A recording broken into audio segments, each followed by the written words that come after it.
coming to OCC. I'm here to tell you just a little bit about what we do in economic and workforce development. We work with most businesses, and we do a lot of training with different business and industry. Most of the training that we do, or pretty much all of the training that we do, is customized. So what we do is we work with a particular company in a particular subject matter, and we create a curriculum that meets the needs of the company. Everything we do is competency-based, and what we typically do is we take a subject matter expert out. So, for example, if you were interested in some kind of leadership training, we could bring a subject matter expert out and create leadership training. A lot of the leadership that we're seeing that companies need right now is taking people that have been moved into supervisory positions that have not previously been in those positions, and they don't have that skill set. They may be a solid engineer, but they don't have the leadership or supervisory skills. So we're doing long-term kinds of training that may last through, several months. Anything to something that could be a 4-hour certification training, safety training, something of that nature. So everything across the board. Some of the areas where we do a lot of training, like I said, leadership, computer types of training, whether it be Microsoft Excel or something of that nature, all the way to high-end certifications or technical backgrounds and things of that nature. Right now, we're running a PLC robotics technician program, which is a short-term training that's been customized for business needs, and that's a 14-week program. So we really do anything from 4 hours to 14 weeks or 12 months or anything in between. Also, we have a team building course here in campus. We've got a city on campus that's used for police, fire, and EMT training. There's homeland security training that takes place there. It's got streets, it's got buildings, such as a bank, hotel, motel situation, a fire station, all kinds, and there's a burn tower there. So we do team building in 2 different capacities. One is out in the woods. We've got a low ropes course with challenge by choice. So people can go out and go from tree to tree or go from through a spider web, all kinds of different experiences there, and anything to utilizing the burn tower for rappelling and team building. We had the Detroit Tigers here a couple of years ago, more like 5 or 6 years ago. They came through on their winter caravan, and they wanted to do some kind of simulation here. And what they did is they simulated a bank robbery, and they simulated a fire that was occurring in the motel. And we found that those 2 exercises are really good for us to then work into team building for corporate folks, because people come together in situations where there's some kind of common cause, and usually crisis brings people together too. So the common cause is to get out with everybody out in the fire, and with bank robbery it's for everybody to get out something. So we can do all kinds of different things. Everything is customized to meet the needs of your particular company or Joe Bonarito, everything sales Joe. He puts a lot of this together. So if you've got any questions about the training, please contact Joe. And from our team, Charlton is here. Talk to either one of them after if you've got any questions about some of the things that we do. Thank you. For those of you who don't know me, my name is Antonio Triboloni. I am the president of Triboloni Asset Management. We are a fee-only, commission-free, registered investment advisory firm. In front of you on your tables, there is a 10 questions every investor should ask before hiring a financial advisor sheet. Out of respect for your intelligence and time, I am not going to read that to you today, but I do implore you to have a look at it, snap a picture, share it with a friend, and if any of that resonates with you, I'd love to have a chat and see if we can help. Also, we are growing. We're in major growth mode. So I am looking for new and used stockbrokers and financial representatives who are looking to get away from the transactional-based model and want to move into more of the personal service-based model. So if you know any stockbrokers or financial representatives over the holidays that are looking to make a change, perhaps they're frustrated, they're disappointed because they have to sell proprietary products, they don't feel like they're working in their client's best interests, not by choice, but by compulsion from superiors, I would love to have a conversation with them. Enjoy the presentation and have a great day.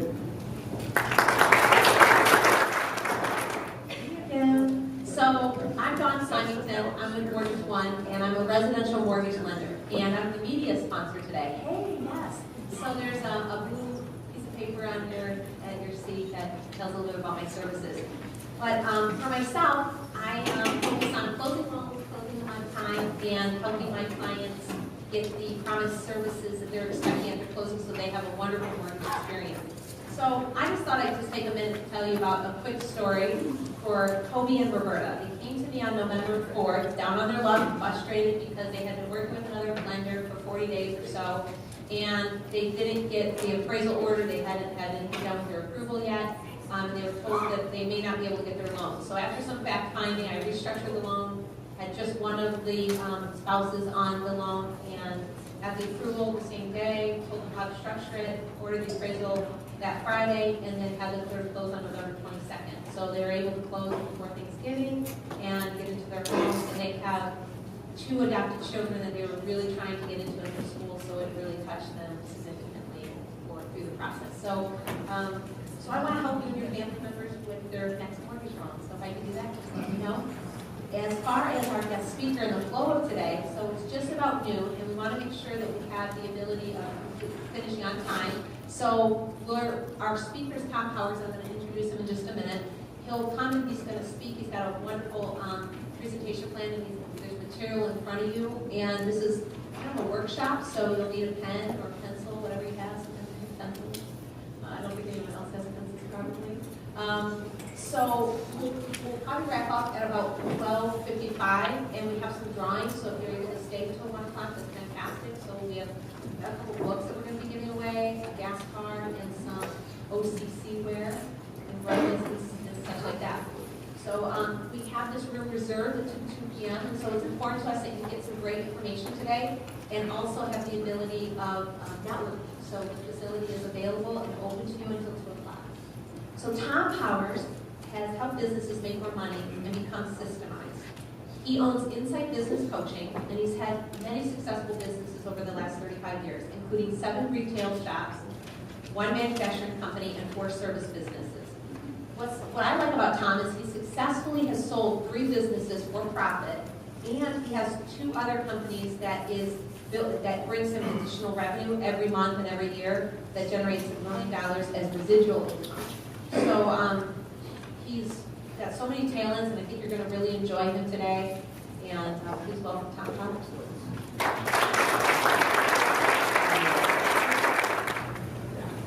Well, who wants a great elevator pitch? Raise your hand, right? You're all here. Hopefully you guys all understand what elevator pitches can do for your business. But let me tell you a quick little story. Besides my shaving episode this morning, I realized I was standing in Starbucks and I felt my face like, oh man, I had not shaved. I'm half an hour from home. I'm on my way to speak in a conference, right? And so I walked into, I'm standing in Starbucks and I'm thinking, well, how am I going to get the shave? I can't get home. So I realized, oh man, I'm going to Walmart across the street. So I ran in there and got a shaving kit. And I said to the lady, is it okay if I use your restroom to shave? She just was stone-faced. Bringing merchandise in the bathroom, not a good idea, right? So, of course, I got my shaving done in the bathroom, and I feel clean. So that was a small little episode this morning. But my wife and I, we went to she knows how competitive I am, and also how I like to make a game out of everything. So I went into a furniture place where I had one of my grandsons. I got 6 grandkids.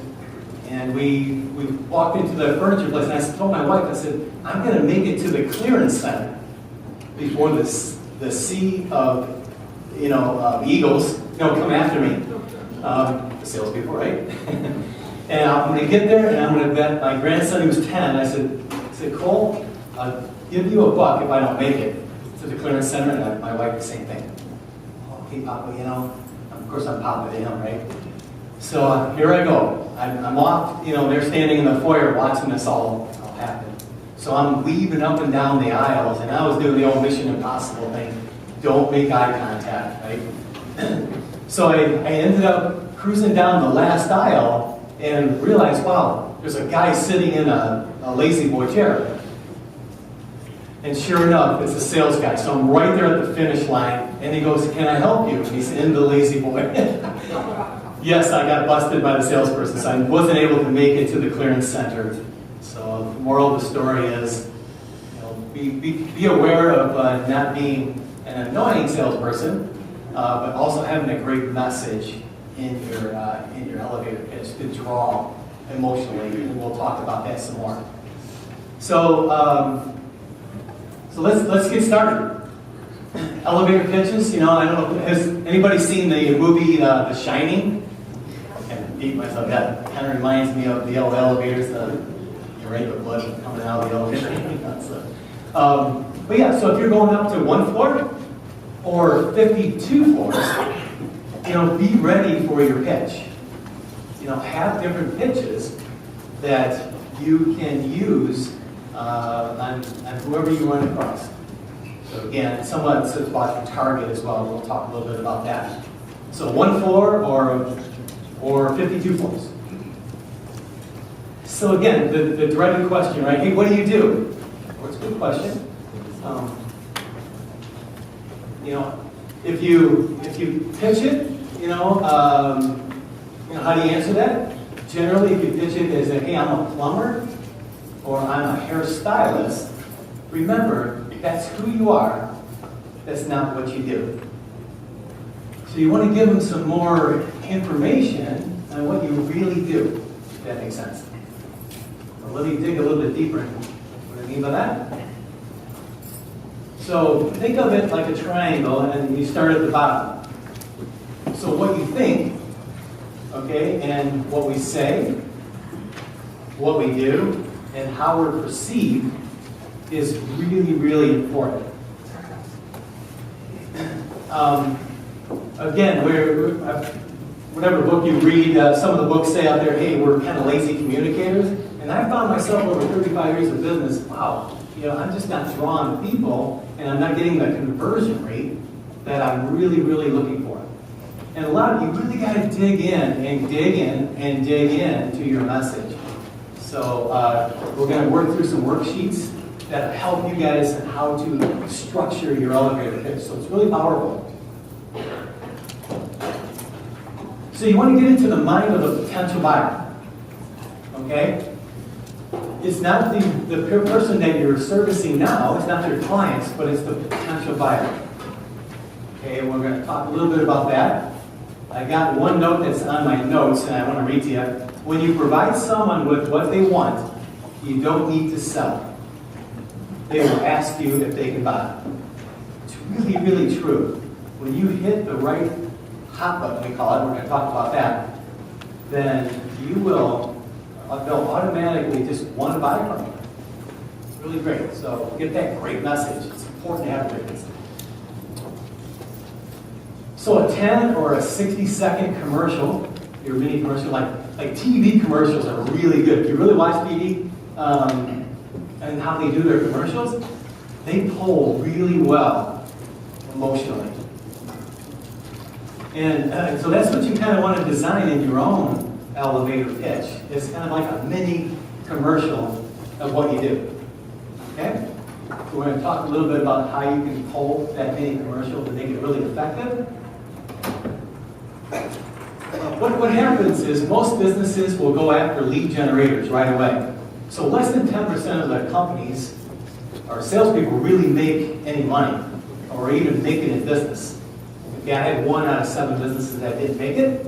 And a lot of it because I didn't follow this sales process. So if you can make any notes, this would be a really good time to start making some notes here. You can see the cycle, the marketing cycle. We all kind of follow each other and in marketing and sales. And then the emotional message and the right target. So we're gonna go through the emotional message. We're going to talk a little bit about that. I'm going to get you that going for your business today. So I'll talk a little bit more about those areas. So most people buy an emotion. Who's heard of that? Right? Yeah, over 90%. Again, depending on what book you read. It's really high though. Again, that's why the TV commercials do so well in that area. So again, you want to pull your message on emotion. Work on, if you got 6 of those 6 hot buttons, so those are the emotional needs, wants, fears, desires, concerns that the buyer would feel before hiring. Okay? So, boy, are they knowledgeable? You know, if it's retail, it's clean. do they have enough stock? So all of those are costs. Cost is an issue. A bait and switch is, hey, just like a construction company, they're going to charge me this, they give me a quote, but I got this at the end. Just in case you guys don't know what bait and switch is. So what you can do next is two things. One is get it down to a top 3, okay? And then list out what you think most businesses get it wrong. Okay, over 50%, when I've coached over 300 companies, so, but I'll show you how you can do this in a survey, talk about that in a bit. So narrow down what you think are the top 3, label 1, 2, and 3, okay? And then next to there, you'll see where there's, it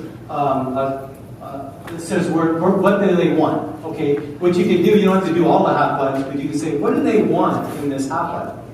So if they want knowledge, I want to know that I am working with somebody that's got some years experience, and what type of experience do they have? Dig a little bit deeper. So that's what they want out of that. So you have to you dig in and think about what do they want in that hot button? What's that potential buy button? So as you could go through at least on your top 3, just write out what they may want in that hot button. Good? So who has labeled their top 3 hot buttons? Who has got it down to what they think is their number 1? Anybody? Think this is this is probably going to be the number 1 hot button. Again, over 50% of the businesses usually get it wrong. Okay, and that's why a lot of companies don't make it, or they don't get to the revenues that they really want to get to. And we call that conversion rate, right? The other thing, I'm just going to jump a little bit ahead, is creating a sales PowerPoint when you meet somebody, a one-to-one or a meet and greet, giving them a visual, because most people are right brain, giving them a visual of what you do to the solutions to their hot buttons, okay? So if there's a way to structure the best one, when we did that, our conversion rate tripled. I never had that in any of my businesses because I kept working on this message. It's really key. I want you to think about your message in this structure. Okay, so even if it's a 10-second elevator pitch or 30 or 60, we'll narrow you down even on those today. So interrupt their thinking, stop them in their tracks by your first line. Okay? Could be like your headline. I don't know if you've ever heard that before. So interrupt their thinking, engage them. So as you're talking through your message, you start with the interrupt in your elevator pitch, same thing, and then engage them. And because the engage part will be looping them into the education of what you do, so the benefits. So interrupt, engage, educate, and then if you're doing it, if you get 52 floors in an elevator, you can educate some more until you really hit their want, and then an offer. Okay, so usually in a 60-second, I generally throw the offer in that if you have a little bit more time. Sometimes these networking groups, BNI or LBN or some of those, only give you 36 seconds. I've been in one that gave 36 seconds. It was pretty weird, Okay, I'll be narrowed that down. But 45 seconds, you probably get some of that. But so yeah, so interrupt, engage, educate, and offer. That's structure. So let's talk about the interrupt piece. On your table, you will see how to structure your elevator pitch sheet. Save off that first sheet, because we're going to go back to that. But I do want you to work on step 1. And let me explain this guy. So how to structure your elevator pitch. I'm sure you can see it. But it looks a lot like what's on that slide there. Okay. I do have a sample on there because of the child care.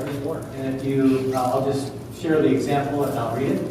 So, do you know how parents drop off their kids at child care and then spend the rest of the day worrying about their safety, wishing they knew what was really going on?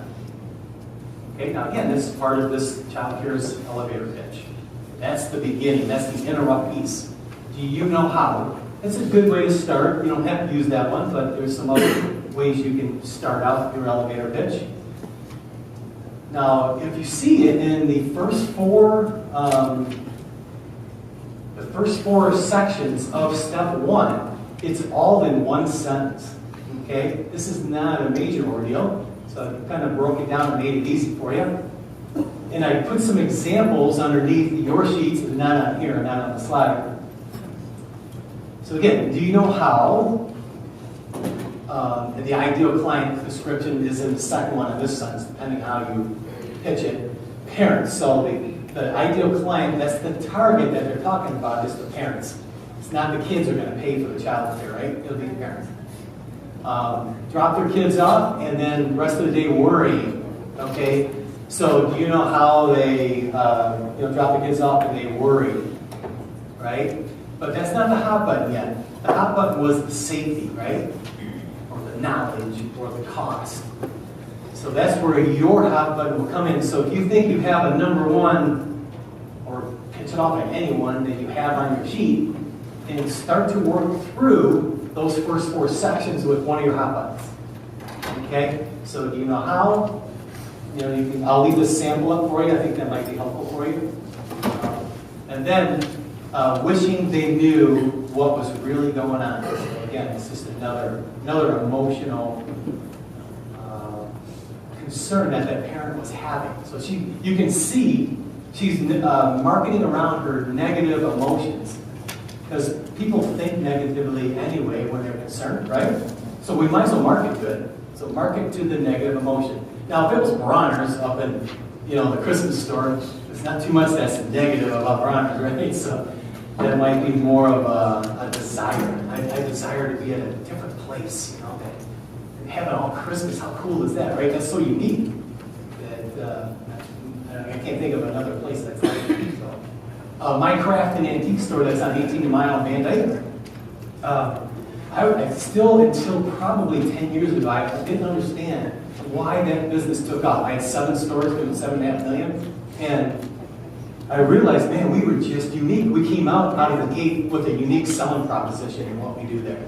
And I had people 100 foot deep in lines at my registers when we opened up. I could not handle the overload. It's because we had a unique selling proposition, and I'll explain what that is. It's a USP. So that's the solution you guys need to put into your hot buttons. But let's talk about step one, and that's what I want you to do is work through that, and you can help your neighbor do the same thing if they're struggling with that. And I'll leave up this example for you. One of the things you can do is, in order to get into the potential buyer's mind, there's a survey that we usually put out through SurveyMonkey through our businesses. We help our businesses.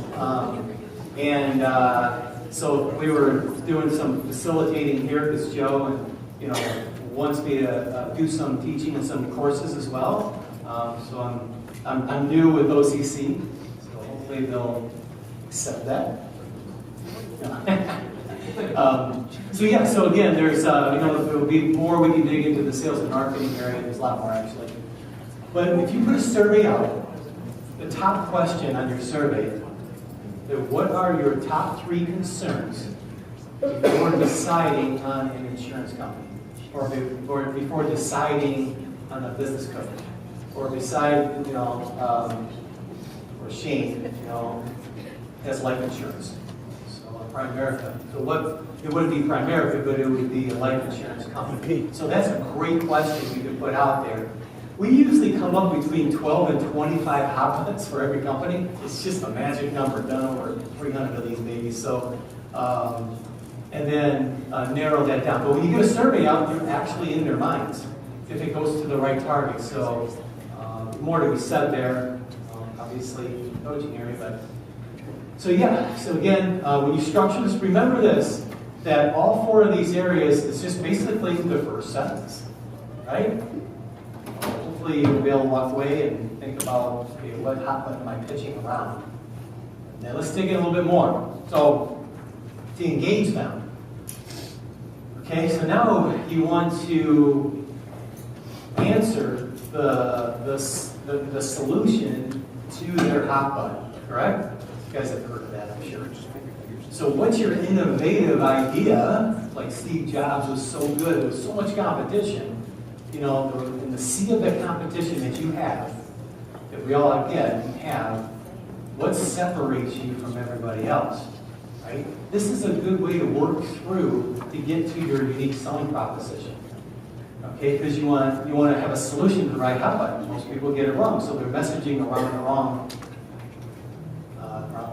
emotional message. So, hot button. Yeah. So again, this is where, let me read the example of the child care, taking you through this child care facility. Okay, what we do is relieve all doubt and worry every concerned parent feels by providing you with, this is the second sentence, right?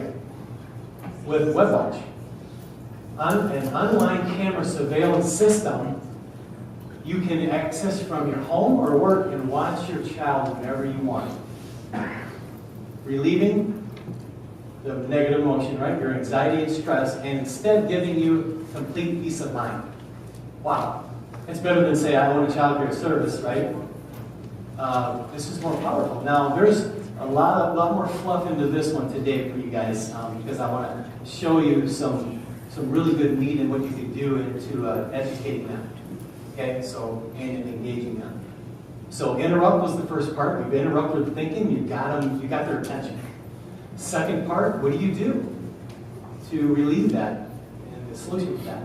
So obviously their innovative idea was the cameras, right? Within the child care. Wow, what a great idea. Now eventually, competition is going to jump on board, usually within 3 to 5 years. I always say create 3 brand promises, not just one. So brand promises like what built Domino's Farms and separated them from all the major pizza companies. And that was, anybody know? 30 minutes or less or sure. Yes, perfect. Yep. Yeah. Yeah. Hot and ready pizza in 30 minutes or less, or it's free. Now they're floundering right now. They're on their second, innovative idea, and I don't think it's going to fly the second one where they're tearing out the buildings in the inside. Is that really my hot button? Do I care if they're, maybe they'll nail it, I'm not sure, but my feeling is they probably won't. Try something new. So again, this is where they have the solution. So if you look at that first sheet, that's the emotional marketing worksheet, and you'll see, that's the one you listed your hot button. What you do now for that hot button. Okay, now I'm only going to give you maybe 3 minutes on this one, but because this is one of the hardest things to get to the right innovative idea. It took me 3 years, I'm not kidding, to figure out how to get that for companies. It is not easy because it's a solution that can't be it can't be overused, overdone. Okay, we're the friendliest. We've been in business for 100 years. We're located over here. We're a local company for you. And people are too educated. That's not powerful enough of a solution to rise your conversion rate. Okay? It's important maybe to mention that, maybe on the third page of your website, but not on the home page. Okay? So you have to come up with a really good innovative idea. Now, if you're a service company, they'll go, Tom, how do I come up with a innovative brand promise for services? That's really hard. Well, we teach them how to turn that service into a product. Okay, we dig deeper into that. We don't have time today, but yeah, it's easier to sell a product than it is a service. So that's digging into the hot button and an innovative idea, so on and so forth. But what do you do for that hot button? What is it that you do now for it? So take a few minutes, and then I'll come back to you. Does that sound cool? Think about a call to action maybe. Sometimes we'll come up with 25 to 50 different call to actions that they didn't think about. So create that, and then once you find that you've got the right headline, the right first sentence, the right education, innovative idea, and the right offer, bam, you've got a powerful combination. Because you want to test and measure. Test and measure, and hopefully you're measuring, okay, your conversion rate. So this is I won't read this, but we have, again, this is the 60-second elevator pitch. Yeah, so you could, matter of fact, let's have a volunteer that would want to read this. Who would want to read this? It's kind of scary, right? But there is a gift for you. Yeah, all right, great. Well, here comes the mic for you.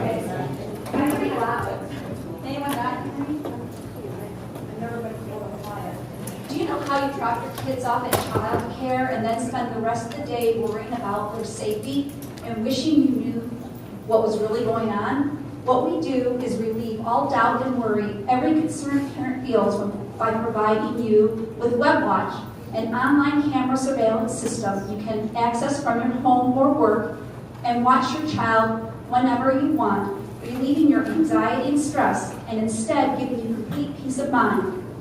All parents want to feel that their child is receiving the very best care that's possible when attending child care. But the only way they ever will really know for sure is to have the ability to become a fly on the wall, so to speak.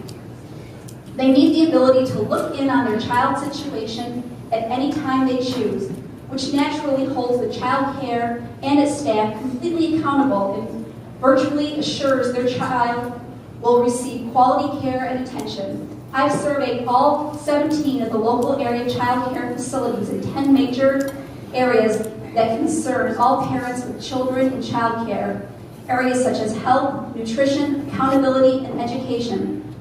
I would be more than happy to send you a copy so that you have all the information you need to know as to which child care offers you and your child the most benefits for the prices they charge. Would you like me to send that to you? Thank you, Julie. That's awesome. Hey, just for which one would you like? Okay, eat that frog. Yeah, how to prioritize. Okay, great one. So that's the 60-second. Now, to me, that's probably a 3-minute. Okay. But you can see it's got the formula in there. Interrupt, engage, educate on education, right? And kind of a big offer, right? But that offer really, really works, so we had to go with it. That's the kind of the perfect elevator pitch for the child care that had a coach. And yeah, so let me take you through the next step here. Again, limited time offer. Oops, I did that already. Okay, so here's what you want to do. You want to take your 60-second, once you nail down that 60-second, narrow it down to a 30-second. Pull out, again, pull out this interrupt, engage. You might not be able to educate as much, just shorten your 60-second to a 30-second. And then, so this is a 30-second, we won't read this because we won't have time to, but you get the idea. Narrow that down. And then, pull it into a 10-second. So they step into a quick elevator. This is a really powerful 10-second. I provide worry-free childcare services by giving concerned parents the ability to watch the child online at any time. It's better than saying, I want a childcare facility, right? All right, so you can see it's kind of formatted in a way that's got action and a negative emotion. So you can see it in color there. You get the idea. The idea description is kind of what we talked about. Here's the thing. If you get down to a 10-second, you can actually come up with your tagline out of the 10-second. Let me show you what this child care did. On their business card, on the very top, don't put your name on the top of everything, okay? Because it's with them. What's in it for me? That's all they care about. They don't care about my company name. They want to know if you have the solutions for my concerns, right? So online worry-free daycare, that's at the top of their business card. On the back of the card, I recommended that they put this, the only daycare where you can watch your child online at any time. So the business card can actually lead them to the next step. And it could take them to a link to their, to their website. Okay? creating brand promises. Okay, so again, unique selling proposition. How you do your business through that innovative idea is what you call brand promise. So your team generates the unique selling proposition, how you do the business, right? So FedEx, absolutely overnight, they had to revamp all their places to make sure they can deliver overnight. Back in my day, it was 4 to 6 weeks to deliver a package. So again, we can learn from the big players as small businesses. Okay, a factor that differentiates a product from its competitors, that's your unique selling proposition. What makes you a difference in the sea of competition? 4 decisions to make. Who are your juicy red core customers? What are you really selling them? And what are your 3 brand promises? Because that's what's hard to copy when you get 3 of those. We find 3 for every company, and then 1 as a leader. And then what methods are used? How do you quantify those brand promises? It's really key. Make sure you can do that. So, ever wonder how businesses become big and successful and get that financial freedom? As Dawn spoke and own businesses, I'm 3 now, all that good stuff. Make your product, your business is your product. Make your product worth more. Okay? Think about your business in 4 different quadrants. And this is what hopefully I'll be facilitating. And if you're interested in more information and having me run a class in these 4 quadrants, and I'll give you more information on these. There's a sign-up table. There's a sign-up table. You can put your business card in there. Okay, see the girls in front, and then I'll get you more. Me and Joe will get you more. You can talk to Joe as well. Love to help you more in your sales process. So in other words, creating a turnkey. If you see the 3rd dot, you want to learn how to create a turnkey marketing and sales process. All the right lead generators, the right message, your brand identity. All that will be coming through the through facilitating here. And then also systemize how to systemize your business. So there's a lot of areas of your business that could be taken care of and make your business more efficient. So that's it. Thank you. Hopefully that was helpful.